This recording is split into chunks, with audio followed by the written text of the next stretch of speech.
Hello guys, welcome to yet another session of total commerce. आज के topic में मैं आपसे डिस्कस करने जा रहा हूं। देखिए, आप चाहे ग्रेजुएशन लेवल पे बीकॉम की बात करें या बीबीए की या पोस्ट ग्रेजुएशन लेवल पे एमबीए एमकॉम की, ये क्वेश्चन कॉम्पिटिटिव एग्जाम्स में भी बहुत पूछे जाते हैं और इसके बिना क्वेश्चन पेपर मुझे नहीं लगता कोई इनकम टैक्स का बनता हो। तो आइए इसको समझ लेते हैं। What is all about tax planning, tax management, tax avoidance and tax evasion. सबसे पहले मैंने इनको 4 भागों में बांटा हुआ है। ये 7-8 बेसिस लिए हुए हैं, इस पे हम डिफ्रेंशिएट करेंगे। तो सबसे पहला लेता हूँ डेफिनेशन। देखिए, उससे पहले एक ब्रीफ में मैं बता देता हूँ, जो भी टैक्स पेयर है तो हर आदमी ये चाहता है मैं अपनी इनकम को कम से कम शो करूं और कम से कम टैक्स को गवर्नमेंट को पे करूं। हर सिटीजन, हर इंडिविजुअल, हर पर्सन ये चाहता है कि मैं अपने टैक्स लायबिलिटी को कम से कम कर लूं। उसके लिए वो वेरियस मेथड्स अडॉप्ट करता है। उसमें कुछ में टैक्स प्लानिंग होती है, कुछ में टैक्स मैनेजमेंट होता है, कुछ टैक्स अवॉइडेंस की कैटेगरी में आते हैं और कुछ तो टैक्स रिवीजन की कैटेगरी में आते हैं। क्या है ये पॉइंट्स, आइए इसको देख लेते हैं। पहला है डेफिनेशन के बेस पे टैक्स प्लानिंग, और सबसे ज़्यादा टाइम मैं इसी डेफिनेशन पर दूंगा क्योंकि ये इसकी समरी है। अगर आपको ये डेफिनेशन अच्छे से समझ में आ जाती है तो आगे के points are so simple to understand. First is tax planning is done to reduce the tax liability. ये बात बिल्कुल सही है कि टैक्स की लायबिलिटी को कम करने के लिए ही हम टैक्स की प्लानिंग करते हैं। टैक्स लायबिलिटी कम कैसे होगी? Through various exemptions. अब आप कहेंगे ये एग्जेम्पशंस क्या होती हैं? तो एग्जेम्पशंस गवर्नमेंट ने दी हुई हैं। जैसे ये सेक्शन 10 में गिवन है एग्जेम्पशंस। बाद में हम सेक्शन 10 को कवर करेंगे अपने वीडियो लेक्चर्स में। सेक्शन 10 में जो एग्जेम्पशंस दी हुई हैं उसमें एग्रीकल्चर इनकम है, या इनकम ऑफ माइनर चाइल्ड की भी डिडक्शन है, या आपकी अवार्ड्स हैं, सर्टेन गैलेंट्री अवार्ड्स हैं, या स्कॉलरशिप हैं, ये सारी एग्जेम्प्टेड इनकम्स हैं, या चैरिटेबल ट्रस्ट और इंस्टीट्यूशंस की इनकम है, ये एग्जेम्प्टेड इनकम है। तो कुछ तो एग्जेम्पशंस दी हुई हैं, कुछ डिडक्शंस दी हुई हैं। अब ये एग्जेम्पशन तो समझ में आ गई, डिडक्शंस क्या होती हैं? डिडक्शंस होती हैं, गवर्नमेंट ने सेक्शन चैप्टर 6A दिया हुआ है, उसमें सेक्शन 80C से 80U तक हैं। सेक्शन 80C 80D आप आगे डिटेल में पढ़ेंगे, डिडक्शंस का चैप्टर है। तो उसमें सारी डिडक्शंस दी हुई हैं कि कैसे एक एसएससी डिडक्शंस को क्लेम कर अपनी टैक्स लायबिलिटी को कम कर सकता है। तो इसमें डिडक्शंस और रिबेट। रिबेट क्या हो गया कि आपको स्पेशल कोई बेनिफिट गवर्नमेंट ने दे दिया, टैक्स अथॉरिटी ने, उसको रिबेट बोलते हैं। एक रिबेट का एग्जाम्पल ले लेते हैं हम। जैसे 87A का रिबेट है, वो 12,500 है 2020-21 के लिए। ये 12,500 5 लाख तक की जिनकी इनकम है उन एसएससीज को गवर्नमेंट देगी। 5 लाख से ऊपर वाले को ये डिडक्शन नहीं मिलेगी। तो ये डिडक्शंस, रिबेट्स मिलती हैं। रिबेट, ये डिडक्शन मैंने बोल दिया, मैं रिबेट है ये 87A की। और रिलीफ होती है, जो टेम्पररी रिलीफ साल के लिए दे दिया जाता है। जैसे मान लीजिए किसी की सैलरी मिली एरियर में, 3 साल का एरियर इसी साल मिल गया, तो आपका इनकम बढ़ जाता है लेवल। और हमारे यहाँ आप जानते हैं टैक्स स्लैब है, प्रोग्रेसिव टैक्स है। जैसे इनकम बढ़ेगी टैक्स बढ़ेगा। तो अगर एक साथ एरियर मिल जाएगा तो आपकी टैक्स लायबिलिटी ऑब्वियसली इंक्रीज हो जाएगी। तो उस केस में गवर्नमेंट ने कहा है कि हम 89(1) की, सेक्शन 89(1) है, उसकी रिलीफ आपको दे देंगे। तो ये टैक्स प्लानिंग जो है, इसमें exemptions, deductions, rebates and relief आ जाती है। दूसरा आ गया tax avoidance. Tax avoidance legally takes advantage of loopholes in the act. यानी टैक्स अवॉइडेंस में आप जो लॉ के लूप होल्स हैं, जो इनकम टैक्स के प्रोविजंस हैं, उनमें कुछ लूप होल्स जरूर होते हैं। तो लूप होल्स का बेनिफिट लेके अगर आप उसको टैक्स को कम कर रहे हैं, you are reducing the tax liability by legal loopholes, उसका एडवांटेज लेके आप कर रहे हैं, तो टैक्स अवॉइडेंस आएगा। यानी लूप होल्स का फायदा उठा रहे हैं आपकी, ये शॉर्ट टर्म के लिए होगा। तीसरा हो गया टैक्स इवेजन। ये तो ब्लंडर है, means tax evasion is reducing income, either you are suppressing your income और यू आर रिड्यूसिंग, और आप कह सकते हैं कि आपने सेल्स को रिड्यूस कर दिया। सप्रेसिंग इनकम मतलब क्या हो गया? आपने सेल्स को रिड्यूस कर दिया। एक आपने एक्सपेंसेस को इंक्रीज कर दिया, ये भी एक इनकम को रिड्यूस करने का तरीका है, जिससे अल्टीमेटली आपकी ओवरऑल टैक्स लायबिलिटी कम हो जाएगी।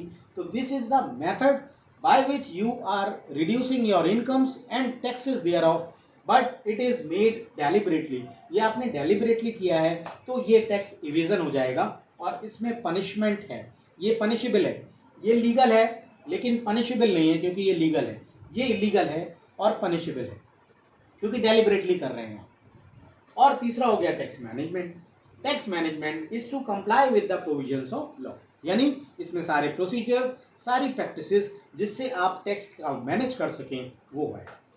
एक बात और मैं बता दूं आपको, टैक्स मैनेजमेंट, देखिए आप मैनेजमेंट पढ़ते हैं ना बीकॉम में, तो मैनेजमेंट इज द पार्ट और प्लानिंग उसका पार्ट है, मैनेजमेंट का पार्ट है प्लानिंग। तो मैनेजमेंट एक ब्रॉडर टर्म है, ज़्यादा बड़ा वर्ड है, तो मैनेजमेंट में प्लानिंग भी इंक्लूड हो जाएगी टैक्स की। तो tax planning comes under the category of tax management, correct. अब दूसरा पॉइंट ले लेते हैं हम, ऑब्जेक्टिव, यानी कि हम टैक्स प्लानिंग के इविजन के ऑब्जेक्टिव्स देखेंगे। फर्स्ट ऑब्जेक्टिव जो दे रखा है, to reduce the tax liability by applying the script, यानी इनकम टैक्स में जो प्रोविजंस दिए हुए हैं उसको अप्लाई करके आप लायबिलिटी को कम कर रहे हैं। टैक्स अवॉइडेंस में क्या होता है, you try to minimise your tax liability, आप मिनिमाइज कर रहे हैं टैक्स लायबिलिटी को बाय अप्लाइंग लॉ। और तीसरा टैक्स इवेजन है, इसमें अनफेयर मीन्स आप यूज कर रहे हैं, आप टैक्स लायबिलिटी कम तो कर रहे हैं लेकिन अनफेयर मीन्स को यूज कर रहे हैं माय डियर। तो अनफेयर मीन्स जनरेट करती है ब्लैक मनी को और it is a curse for your economy, for your development, for your growth, ये एक कर्स है। तो अनफेयर मीन्स में आ जाता है और टैक्स इवेजन डेलिबरेटली किया जाता है, ये पनिशेबल है, मैं बता चुका हूँ। टैक्स मैनेजमेंट के बारे में बात कर लेते हैं। इसका ऑब्जेक्टिव होता है टैक्स का एडमिनिस्ट्रेशन एंड इम्प्लीमेंटेशन, यानी आप कैसे एडमिनिस्टर करें, कैसे प्लान करें, कैसे ऑर्गेनाइज करें और कैसे इम्प्लीमेंट करें। This is the objective of tax management. Approach के बारे में बात करते हैं। अप्रोच टैक्स प्लानिंग की फ्यूचरिस्टिक है एंड पॉजिटिव। तो टैक्स प्लानिंग हम जानते हैं, planning is done for the future, तो हमेशा भविष्य के लिए की जाएगी प्लानिंग। तो planning, tax planning is futuristic and positive. Positive इसलिए क्योंकि ये लीगल है, आप कर सकते हैं, अलाउड है। और टैक्स अवॉइडेंस फ्यूचरिस्टिक तो है क्योंकि बट शॉर्ट टर्म क्यों है, इसका एक रीज़न है।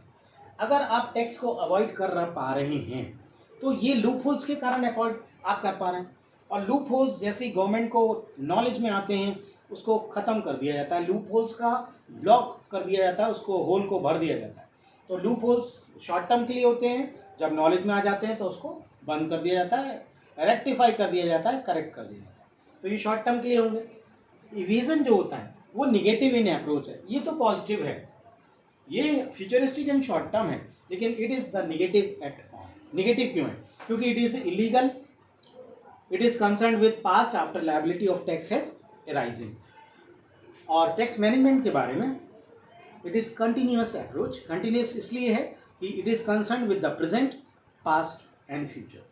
अब मैं आपको बता देता हूँ what is present, past and future regarding tax management. देखिए, पास्ट का मतलब आपने कोई जब रिटर्न फाइल की होगी, देखिए हमारे यहाँ रिटर्न ऑफ इनकम फाइल होती है हर साल। एसएससी जब अपनी इनकम को डिक्लेयर करता है तो उसमें इनकम टैक्स रिटर्न फाइल होती है, और रिटर्न में अगर कोई रेक्टिफिकेशन है, कोई एरर है, तो आप रेक्टिफाई कर सकते हो उस past return. This is the past. अगर प्रेजेंट की बात करें तो इनकम टैक्स की रिटर्न फाइलिंग होती है। अभी गवर्नमेंट ने इस बार कोविड-19 के कारण डेट बढ़ा दी है, हालांकि 31 जुलाई होती है, बढ़ा दी है, और प्रेजेंट की रिटर्न फाइलिंग की डेट है।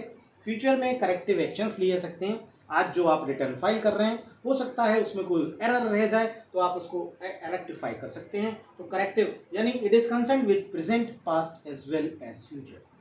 नेक्स्ट बात करते हैं बेनिफिट की। बेनिफिट की अगर बात करें तो it arises in long term, यानी टैक्स प्लानिंग का बेनिफिट लॉन्ग टर्म है। इसका बेनिफिट शॉर्ट टर्म के लिए होगा क्योंकि इसको बंद कर दिया जाएगा जल्दी ही।